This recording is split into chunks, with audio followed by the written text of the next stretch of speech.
about what would Prezus do as upon us. And someone said, Prezus, are you worried about ruffling any feathers today? I said, ruffle, shuffle, let's get to it. No, never am I ever. And we're going to hop right into it. Debbie writes in and she asks, Prezus, this young black man said that he only dates white women because all black women are ghetto, loud, and closed-minded.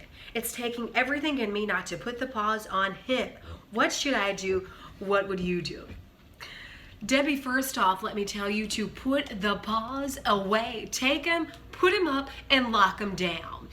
And Debbie, had you asked me that 5 years ago, I probably would have been right beside you putting the dukes up myself, but those days are long gone. But Debbie, in all seriousness, I understand your frustration. He's not saying, hey, I met Luann, took Luann to the local Red Lobster. We had amazing conversation over those delicious cheese biscuits, and I fell in love with her as a person, regardless of her color. That I could understand. That anyone could understand. But he wasn't saying that, was he, Debbie? Instead, he was saying that in his mind, white is right and black is whack. And that frustrates you, Debbie, because you don't understand. And Debbie, I understand your frustration, but instead of feeling anger and frustration, you know what I feel? I feel sadness. I feel it all up and through here, congested with the sadness. Because two things come to mind, Debbie. Insecurity and ignorance. And insecurity is loud, Debbie. It's loud. And this reeks of it. And Debbie, what I've learned is that when people think a certain way or however they think, there's something that they are dealing with internally.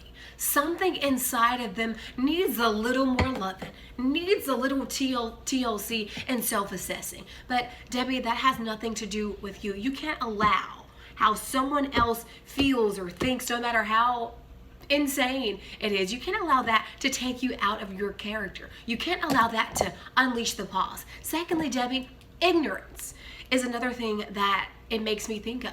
That's like me saying, hey, I don't date black men because they all have bad credit. They can't even get a lawnmower, Debbie, a lawnmower. Or that's like me saying they're all deadbeat fathers. They never take care of their kids. Completely asinine, Debbie. And that's what this statement is, to classify an entire race of women based on your own few experiences. I just have one question. Where have you been going, pal? What's your type? Where are you looking? Because this just doesn't add up. But Debbie, the next time you hear of something like this, don't get mad. Be glad. Glad that the Creator allowed you to dodge this madness, Debbie. And you know, I have something that I always say to myself. If you don't want the sisters, skedaddle, mister. You won't be missed. And that's just something I like to always throw in there. But Debbie, the next time you think of this or you're faced with this, think of what would Prezus do. Think it, know it, do it. And I hope this helps, Debbie. Until next time.